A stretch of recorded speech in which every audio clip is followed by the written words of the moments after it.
When grounding an SCR cable in a disconnect enclosure, it's important to follow best practices and adhere to UL standards.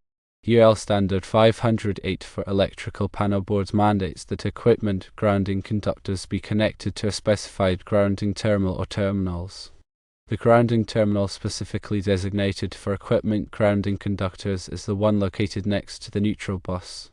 This placement ensures a reliable path for fault currents to return to the source.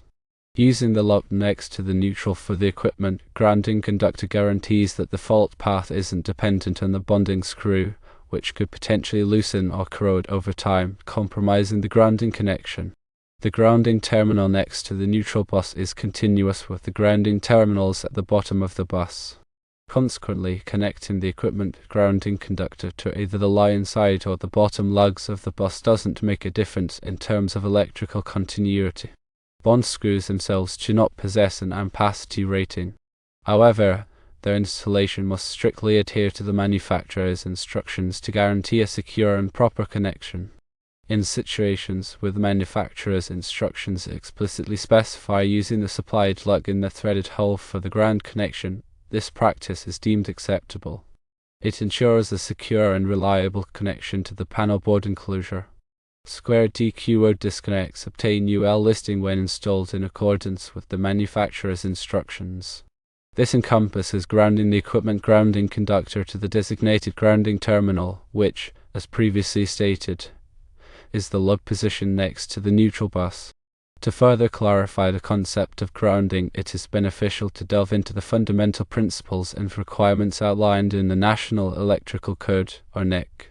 The NEC provides comprehensive guidelines for electrical installations to ensure safety and proper functioning of electrical systems. Grounding, in particular, is a critical aspect of electrical safety, designed to protect individuals and equipment from electrical shock and damage in the event of a fault. The primary purpose of grounding is to create a lower impedance path for fault currents to flow back to the source, tripping the circuit breaker or fuse and energizing the circuit. This rapid clearing of the fault minimizes the duration of the fault current, reducing the risk of electrical shock, fire, and equipment damage. The NEC specifies two main types of grounding systems: equipment grounding and system grounding. Equipment grounding involves connecting all non-current carrying metal parts of electrical equipment, such as enclosures, raceways, and motor frames, to a common grounding electrode. This ensures that these metal parts are at or near ground potential, preventing them from becoming energized during a fault. System grounding, on the other hand, involves grounding the neutral conductor of the electrical system. This provides a stable reference point for the system voltage and helps to limit voltage surges and transients. The NEC provides detailed requirements for grounding electrode systems, which are the means by which the electrical system is connected to the earth.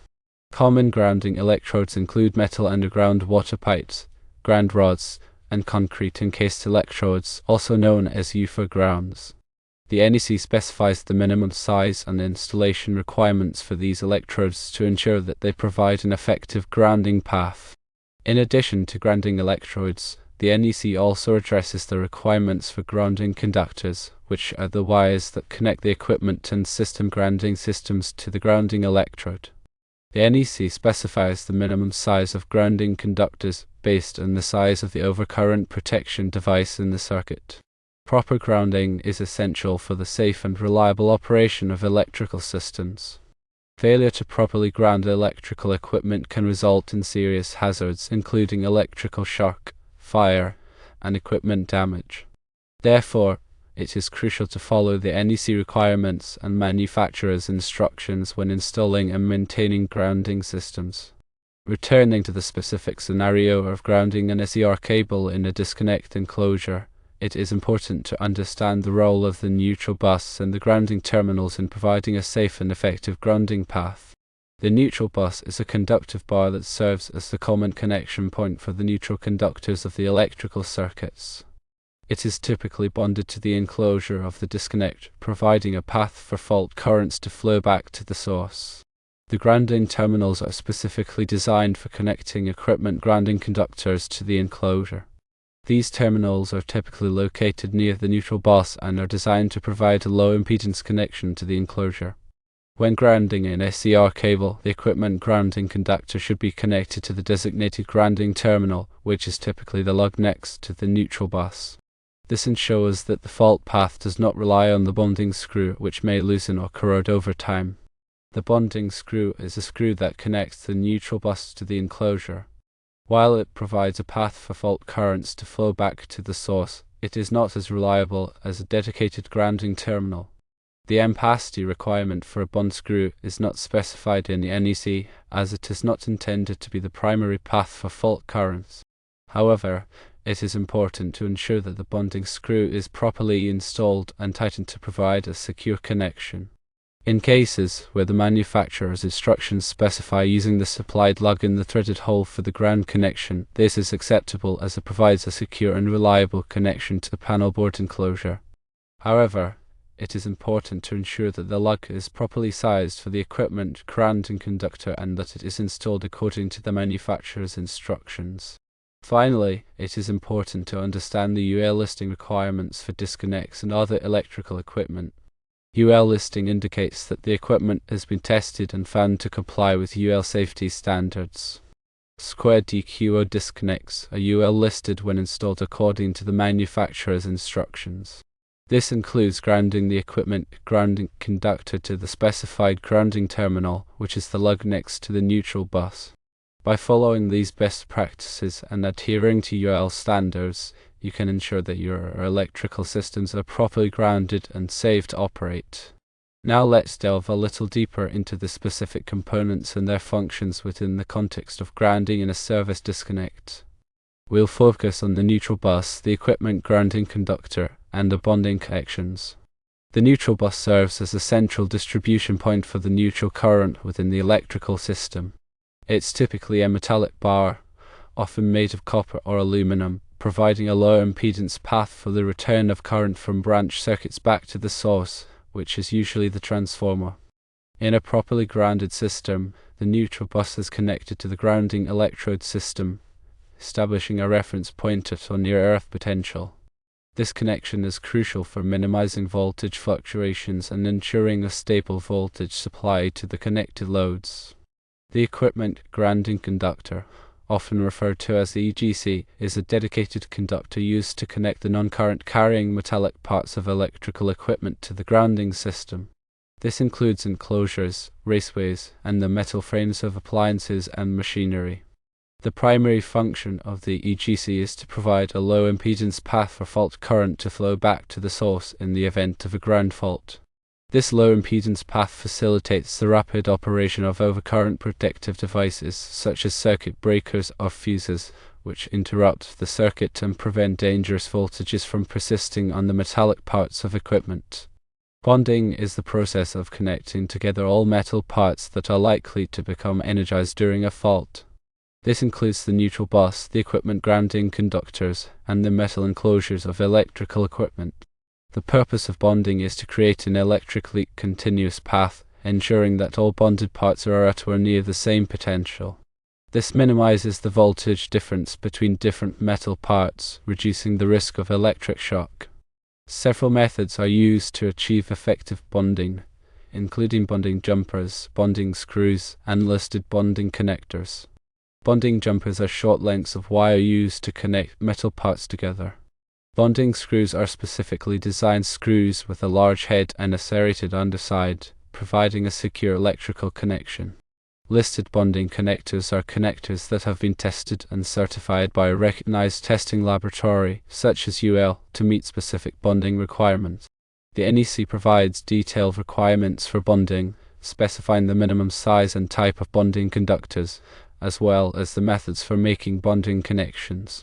In addition to the specific components and their functions, it's important to consider the overall grounding system design. The grounding system should be designed to provide a low impedance path for fault current to flow back to the source, minimizing the voltage rise on the grounded parts of the system. This requires careful consideration of the size and type of grounding conductors, the grounding electrode system, and the bonding connections. A well-designed grounding system will enhance the safety and reliability of the electrical system, protecting both people and equipment from the hazards of electrical faults. Let's further consider the scenario of the square DQO disconnect and the inspector's feedback. The square DQO series is a common type of electrical panel used in residential and commercial applications. These panels are designed to provide overcurrent protection and switching capabilities for branch circuits. The panels typically include a neutral bus, grounding terminals, and a main circuit breaker or disconnect switch. The inspector's concern about connecting the ground from an SER cable to a lug on the disconnect enclosure, rather than the lug next to the neutral, highlights the importance of following best practices for grounding. While the enclosure itself is typically bonded to the neutral bus, relying solely on the enclosure for the equipment grounding connection may not provide the most reliable path for fault current. The lug next to the neutral is specifically designated for the equipment grounding conductor, providing a direct and low impedance path back to the source. The inspector's recommendation to ground to the line side of the neutral bus, rather than the bottom lugs, is less critical in this particular scenario. As the bus is continuous, the electrical continuity should be the same regardless of where the grounding conductor is connected. However, it's generally good practice to follow the manufacturer's instructions and connect the grounding conductor to the designated terminal. The inspector's mention of UL listing emphasizes the importance of using listed equipment and following the manufacturer's instructions for installation. UL listing indicates that the equipment has been tested and found to comply with UL safety standards. By using listed equipment and following the manufacturer's instructions, you can ensure that the electrical system is installed safely and reliably. Now let's talk about the grounding electrode system and its importance. The grounding electrode system is a critical component of the overall grounding system. It provides a connection to the earth, establishing a reference point for the electrical system and helping to limit voltage surges and transients. The NEC specifies several types of grounding electrodes, including metal underground water pipes, ground rods, and concrete encased electrodes. Metal underground water pipes are often used as grounding electrodes, as they provide a large surface area in contact with the earth.